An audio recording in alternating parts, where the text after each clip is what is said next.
Olá, meu povo, minha polva, estamos aqui para mais um vídeo sobre House of the Dragon. E no vídeo de hoje vamos falar sobre o episódio 7. E que episódio foi esse? Meu Deus, eu acabei de reassistir o episódio e assim, amei, impressionante. Bom, vamos começar falando da primeira cena desse episódio, que é magnífica, que é um plano geral, um plano aberto, onde tá Rhaenyra com a Syrax e o Adam com o Smoke. Gente, essa cena, assim, a imagem, a fotografia, tá de dia, tá claro, os dragões estão extremamente nítidos, então, assim, ficou fantástica essa cena. E a gente consegue perceber que os dragões, eles estão agitados, assim como seus donos. Os donos estão assustados, nervosos, e os dragões também estão muito nervosos, né? E aí Rhaenyra chega lá, virada no Jiraiya, putaça, reclamando, questionando: ah, quem é você? Você tá diante da verdadeira rainha. E aí ela fala, tipo assim, ela tá questionando se ele é amigo ou inimigo, né? Aí ele vai e fala, se ajoelha e fala, não, tô aqui pra servir minha rainha. Aí ela olha assim, se ajoelhou rápido demais. Enfim. Ela tá sendo contestada, contrariada o tempo todo pelo sexo masculino nessa série. Então, que ela vê um macho se ajoelhando muito rápido pra ela, logo desconfia, daí errada não tá. Mas enfim, aí depois ele vai e fala que quer servir ela, que é amigo, que ele serve a casa Velaryon. E ela pergunta, mas qual é a sua linhagem, qual é a sua descendência, por quê? Bom, como no episódio anterior a Rhaenyra tentou fazer o Lord Darkling lá, que é um Lorde com um fundinho de resquício de sangue Targaryen lá longe, montar o Smoke, e o Smoke não aceitou, então ela pergunta porque ela quer saber de onde vem a possível origem do sangue Targaryen dele. E isso a série também não deixou muito claro por quê. Tecnicamente, só teriam os Targaryens montado dragões. Então, o Leino, apesar de ser Leino Velaryon, ele era Targaryen por causa da Rhaenys, né, que tinha sangue Targaryen. Agora, o menino, o Ada, né, sendo bastardo do Corlys, o Corlys ele é somente Velaryon, vamos dizer assim. Claro que lá, no fundo, os Velaryon sempre casaram com os Targaryens, então lá, talvez longe vai ter, mas a Rhaenyra não sabe, nem ninguém sabe aqui na série, nesse presente momento, de quem ele é bastardo. Tanto que ele fala, eu sou filha de uma construtora naval e o meu pai não é ninguém importante, coisa assim, né? Enfim. Aí depois eles se entendem e os dragões começam a se tratar também mais amigavelmente, vamos dizer assim. Então é impressionante essa relação deles, porque eles de fato sentem o que os montadores deles estão sentindo, né? E aí, eu já falei também como que é essa relação da montagem lá do Fumarizia, mas isso não, o livro não mostrou, só falou que foi montado. Eu já falei isso em outro vídeo também. Bom, a Alicent tá lá costurando o braço, que nem eu já falei, foi o mesmo braço que ficou a cicatriz do braço da Rhaenyra, que ela mesma deu uma adagada lá. E aí ela tá se lamentando lá, chorando, falando, eu dediquei minha vida inteira a servir o reino, fiz tudo que foi preciso, e realmente ela sacrificou tudo que ela mais talvez desejava, que fosse a liberdade que Rhaenyra tinha, e a Rhaenyra o inverso, né? Mas enfim, e aí depois ela foi descartada, a Alicent. Então a Alicent tá meio assim, questionando, se lamuriando, que ela meio que fez tudo pelo reino, mas que foi em vão, porque no final das contas ela foi rejeitada. E é verdade, infelizmente é o que acontece, né? E aí ela vai decidir dar um rolê lá pela floresta, sozinha. Ela vai chamar um guarda, fala que não quer criada, que não quer exército, não quer ninguém, né? E fica lá passeando, tomando banho na cachoeira, um lago, sei lá o que é aquilo, dando esse rolê praticamente o episódio todo. Depois tem o Lord Wild, que é o mestre das leis, passando uma fofoca quentinha pro Larys. Olha que ironia, né? Que o Larys que é o fofoqueiro. E aí ele fala que o Smoke foi montado, que ele tem certeza, mas não sabe quem montou o Smoke. E aí ele fala assim, eu deveria contar isso pro rei ou não? Na verdade eu vim te pedir um conselho, Lord Larys, você que é bom aí da fofoca. Aí ele vai falar, olha, se eu fosse você, eu deixava essa fofoca ir embora com o vento. Porque o Larys, ele não tá lá muito assim com o Aemond, né? Então ele fala, deixa isso pra lá. E realmente foi deixado isso pra lá, né? Nesse momento, nessa cena, o Aemond tá lá embaixo, porque os dois eles estão numa parte mais alta, né, um pouco afastado. O Aemond tá meio que punindo aqueles amigos meio retardados lá, boçais, do Aegon, que estava servindo como manto dourado, né?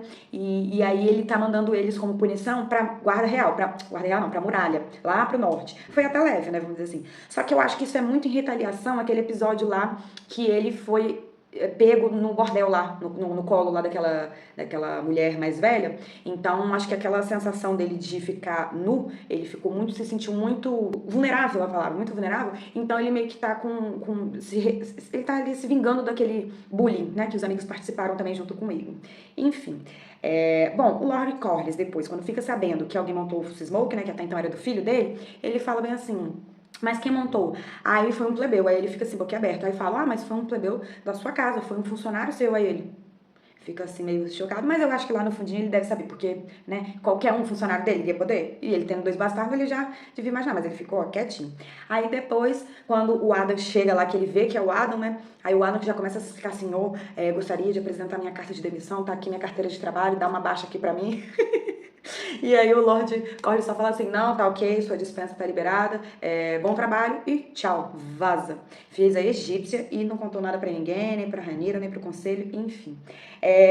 Bom, nessa parte aí, logo em seguida, a Missária, ela tá conversando com a Rhaenyra, como sempre, eu já falei nesse outro vídeo também, ela sempre tá no privado com a Rhaenyra, então essas cenas do privado é sempre ela e a Rhaenyra. Já comentei esse outro vídeo também, que acredito que o livro transformou essas cenas que eram até então, essas falas do cogumelo, o bobo da corte, para a Missária. Então, essa ideia de chamar os bastardos para serem montadores de dragões é do bobo da corte. E esse bobo da corte cogumelo, ele leva pro próprio Jace. Então, é o Jace que vai atrás, que manda o recado para poder os bastardos irem até ele, e não a Missária. Só que aí aqui na série, a Missária mandou suas pombinhas correias lá, e os sussurros se espalharam, e aí conseguiu chamar todos os bastardos que quiseram, né, se alistar nesse exército aí, né?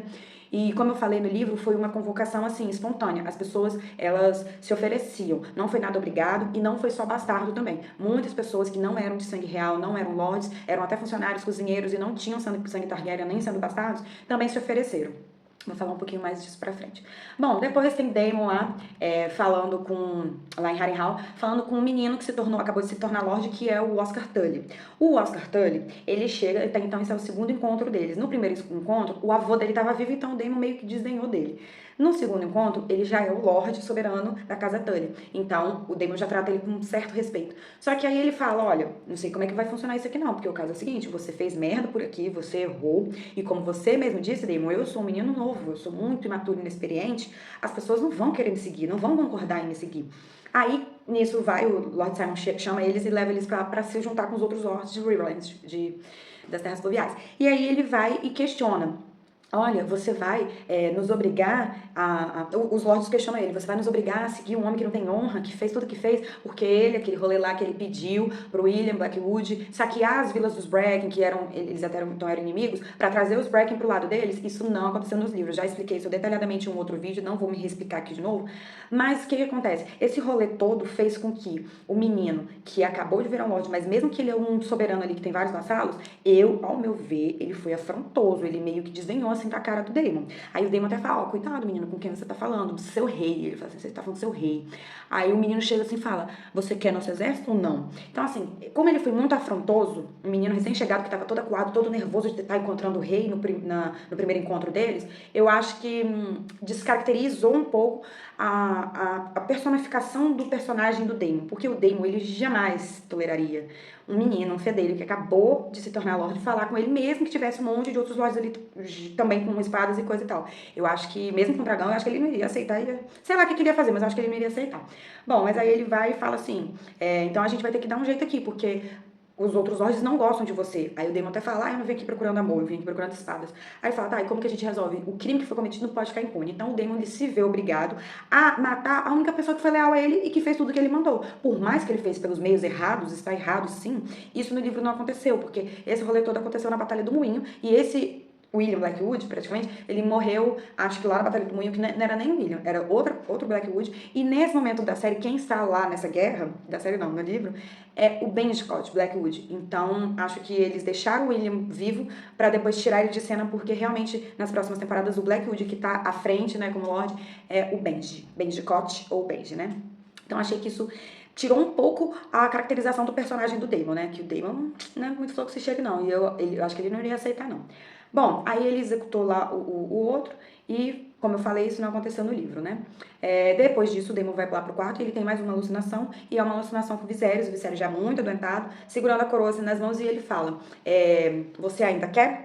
Ou seja, aquilo ali tá demonstrando o preço que é de carregar a coroa. Então, tipo assim, como ele fez uma coisa que ele não queria ter feito, porque, afinal de contas, ele matou um aliado dele, que fez tudo que ele pediu, conforme ele pediu, só que ele precisava das espadas dos outros, então, né, ele feriu até mesmo o próprio ego dele, a própria moral distorcida ou não, mas é a moral do Daemon, né? Então, aquilo ali faz um paralelo de, será que você iria querer também a coroa? Passar por cima de tudo que você já pensou? Pra manter a coroa, tipo, na sua cabeça, algo tipo assim, né? Depois tem o Aegon lá, tentando treinar pra se recuperar logo, andando, não conseguindo. Isso é só pra dizer que o personagem passou pela tela, né? Mas chega o Lord Larys lá e fala, ó, o tempo tá correndo, vamos agilizar aqui o processo da sua recuperação, senão seu irmão vai te pegar. Basicamente ele fala assim, tá, gente? Mas não é bem dessa forma que ele fala. Depois tem o Corlys, lá, Velário, falando pro Alyn. Olha, o Alyn é o outro irmão, né, do Adam, que tá lá no meio dos navios, aí ele manda umas funções lá de navio pra ele e fala assim, olha, seu irmão montou um dragão, você não quer tentar não? Tipo assim, né, como se fosse um carro, ó, porque eu dei um carro pro seu irmão, quer um carro também não?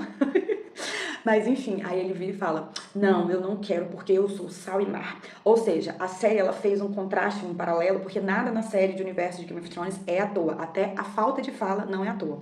Então ele fala, eu sou de sal e mar, em contraste com a cena de que lá atrás o Corlys tentou passar o trono pra Baela, e a Baela falou, não, eu sou fogo e sangue, você tem que passar a Driva-Mar pra sal e mar. Então assim, cara, ó, eu me arrepio todinha, é maravilhoso, é maravilhoso. Então ele fala que não quer e fica por isso mesmo e ele vaza, ele não tá muito de boa com o Corlys não, né? Bom, no livro, uma curiosidade, esse Alyn, que é o irmão do Adam, né, ele tentou montar, assim, um dragão. No livro fala que ele foi tentar roubo-ovelhas, ele foi procurar fantasma cinzento, só que ele não achou, acabou trombando com roubo-ovelhas, e aí tentou montar roubo-ovelhas, e roubo-ovelhas não aceitou ele e chamuscou ele ainda. Eu falei isso no meu último vídeo, inclusive eu vou deixar o link aqui embaixo, para se você não assistiu, eu estou falando da história dos dois irmãos Adam e Alyn de Casco. Bom, depois, Rhaena tá lá, fugindo da comitiva, que está levando os filhos da Rhaenyra lá pra Essos, durante a guerra, né, para poder eles sobreviverem, vamos dizer assim, e ficarem protegidos por um tempo. Por quê? Nesse período não, quando o Daemon era casado com a Laena Velaryon, eles fizeram muitos amigos lá pro lado de Pentos, ali lá em Essos. Então, lá em Essos, mais precisamente em Pentos, eles fizeram amigos e aliados, vamos dizer assim. Então, ele, como é muito querido lá, o Daemon, no livro fala que o próprio Jace solicitou que o Lorde lá de Pentos, ou o rei, não sei como é que se fala, não lembro agora, abrigasse os filhos da Rhaenyra, que eram seus meus irmãos, que são os dois filhos do Daemon, e o Joffrey, que é o último filho mais novo da Rhaenyra, né? Então, mandou eles pra lá e fez essa negociação, né? E aí, eles embarcaram num navio chamado Coca Alegre de Leite. Guardem esse nome, porque vai ser muito importante e muito falado na segunda temporada. Mas, enfim, aí Rhaena tá lá, indo de boinha, do nada ela vai e foge da comitiva e vai caçar o dragão que tá lá pelo vale, né? Isso também não aconteceu, essa cena dela fugindo, porque ela vai sim lá pra Pentos, tá? Depois, o Jace tem uma cena lá que eu achei nada a ver essa cena, o Jace dando um ataque de perereca, falando que os plebeus estão montando dragões, então o que será de nós se qualquer um puder montar dragão? Porque não sei o que lá, como que vai ficar a sua sucessão se você morrer, você já reparou meus cabelos, não sei o que. Então assim, primeiro, no livro isso não acontece, porque ele é visto como muito maduro, as atitudes que ele tem no livro são muito maduras para a idade dele, que ainda nem completou 15 anos, né? Então assim, é tanto que ele planeja a tomada de Porto Real com o próprio Corlys, ele faz as negociações com Pentos para mandar os seus irmãos para lá para eles ficarem seguros. E nisso, no livro, a princesa, a Rhaenyra, no caso a rainha, ela tá ainda em luto por todos os lutos, por causa do filho, por causa da filha do bebê que nasceu morto, por causa do gêmeo lá, Sir Eric, ou Arik, que agora eu também não lembro. Então, assim, foi tudo muito rápido, foi tudo muito próximo. Então, ela tá meio baqueada nesse período aí todo. E quem tá tomando muitas das decisões importantes é o Jace no livro. Então, ele não é um menino assim, birrento, assim, como a série tá retratando, né?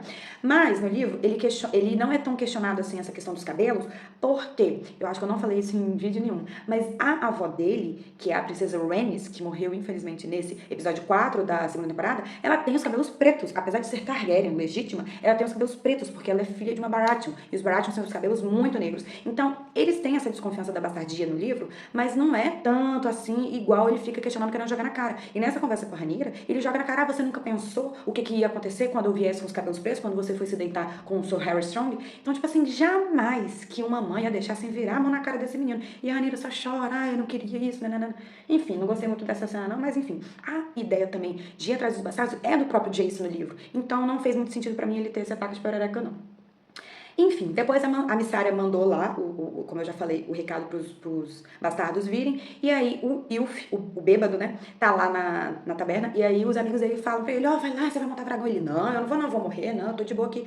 Aí os amigos dele ficam assim, como assim, você ficou bebendo por anos de graça, as nossas custas, falando que era um Targaryen legítimo, e agora você vai falar que não, você tem que sim. Aí ele aceitou. E depois o Ruf, o ferreiro, ele também mostra nessa pequena cena que a filha dele chegou a falecer por falta de alimentos, porque tava doente, também não se alimentava bem. Então ele fala que ele precisa de tentar para sua esposa para poder se sentir, não, que ele tá cansado de se sentir impotente, vamos dizer assim que ele fala, né? Então assim, mostrou um pouquinho das motivações desses dois caras, né, que são plebeus, mas o livro não fala porque eles tentaram, só fala que eles montaram, nem mostra como que foi essa reivindicação deles, tá? E aí depois a Rhaenyra vai lá pra poder fazer o rito, né, de domar lá os dragões. E os Guardiões de Dragões, que o nome é esse, eu não tava lembrando, mas é Guardiões de Dragões. Eles se revoltaram e falaram, olha, não vamos fazer esse rolê, não vamos compactuar com isso, porque isso é um absurdo. Um monte de bastardo, os dragões são coisas sagradas e a gente não tá de acordo. Rhaenyra, beleza, eu vou lá e faço o papel de vocês. Rhaenyra foi, Vermitor, não sei o que lá, em alto valeriano que eu não sei falar, e botou o pau pra quebrar, chamou os bastardos e falou, ó, agora é com vocês, ele vai escolher quem é que ele quer. Doideira, né? Que eu ia já estar todo me tremendo na base. Mas no livro isso também não aconteceu dessa galera se revoltar. Existe esses caras, eu até esqueci o nome dele, não sei o que, Keepers. Mas foi criado até pelos Jaehaerys, esses guardiões dos dragões, por causa de uma menina bem novinha, que foi lá e roubou o Balério, que ela era montadora do Balério, mas ela roubou no meio da madrugada do Balério e sumiu. E aí depois, quando ela voltou quase morta, que é a princesa Aérea. Então deu um rolê bem mal. Logo depois disso, o Balério nunca mais foi o mesmo. Então o Jaehaerys resolveu colocar esses guardiões para, mesmo que sejam montadores, não saírem sem a permissão, sem avisar ninguém, esse rolê todo aí. Bom, o primeiro rapaz lá que se ofereceu pra dominar o dragão, né, o Vermitor, ele se chama Daenys Prateado, e no livro ele é citado como um filho bastardo de Maegor, o Cruel. Maegor, o Cruel, foi um rei muito ruim, inclusive ele vai ser lembrado para sempre porque ele foi muito mal, muito cruel mesmo. Então, ele tentava ter filhos e não conseguia. Os filhos dele nasciam todos deformados e ele tentou com bastante esposas, ele teve muitas esposas, e as esposas faziam filhos com outros homens, mas com ele não fazia. E aí os bebês nasciam mortos ou com escamas de dragões, de peixe, uma mistura assim, ou nasciam deformados e morriam logo depois. Então, esse menino no livro, ele é retratado como deformado também, e a série também, ele tem um rosto assim meio, sei lá, diferente.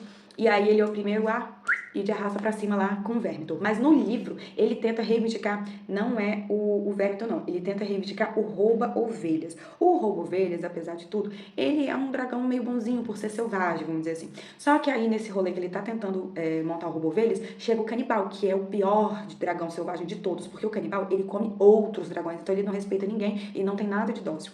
E nessa hora ele vai e come um braço desse Daenys Prateado, no livro, tá, gente? E aí a família dele fica desesperada e tenta estancar o sangue, ajudar ele, e vem o canibal e come a família dele todinha, inclusive ele. Bom, pelo menos na série ele morreu queimado tentando montar o dragão, acho que ficou até melhor do que o destino dele dos livros, né? Bom, ele é o primeiro a morrer, né, quando ele foi queimado pelo Vermitor, só que aí depois o Vermitor fica virado no girar e começa o rebuliço e fogo pra lá e fogo pra cá, e gente gritando e saindo correndo e morrendo queimada, e o Wilfio branco caiu lá embaixo, foi parar em outro canto lá pra baixo, então assim, foi uma doideira, mas no meio disso tudo, o Rúgio Ferreiro consegue montar o Vermitor, e eu acho que é muito assim, do dragão tem uma identificação mesmo com a pessoa, né, porque o Rúgio, ele tá se escondendo, ele tá fugindo, aí ele acha uma mulher, e ele meio que tenta ajudar a mulher, ao mesmo tempo que eu penso que ele também tentou se ajudar, porque ele tava escondido, e a mulher tava escondida com ele, aí eles estavam atrás de uma pedra, aí a mulher foge, o dragão encara ela, aí quando ele vê que a mulher tá cara a cara com o dragão, eu acho que ao mesmo tempo que ele tentou ajudar ela não morrer, eu acho que ele tentou assim, tipo, será que ela vai conseguir montar, porque tá só ela e o dragão se olhando? Eu vou lá porque eu tenho que pegar esse rolê, sabe? Uma coisa assim meio paradoxal. Mas aí a mulher vai, corre, foge, porque ele vai, tipo, chamar a atenção do dragão, e ele grita, então vem! Como o dragão viu que ele é doido, aí ele falou, é esse doido aí que eu quero. E o velho tá meio doido também. Acho que foi um pouco disso. Aí ele foi, abaixou a cabeça e aceitou. O cara, ele nem acreditou, mas assim, mostrou que ele é valente, que ele é corajoso e que ele não tinha medo.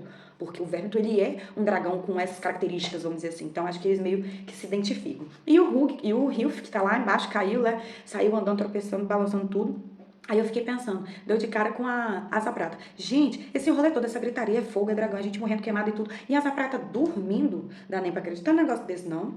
Mas enfim, aí ela levanta lá como que tivesse acabado de dormir, sei lá, meio século e dá aquele bocejado assim, a bocejada é por minha conta.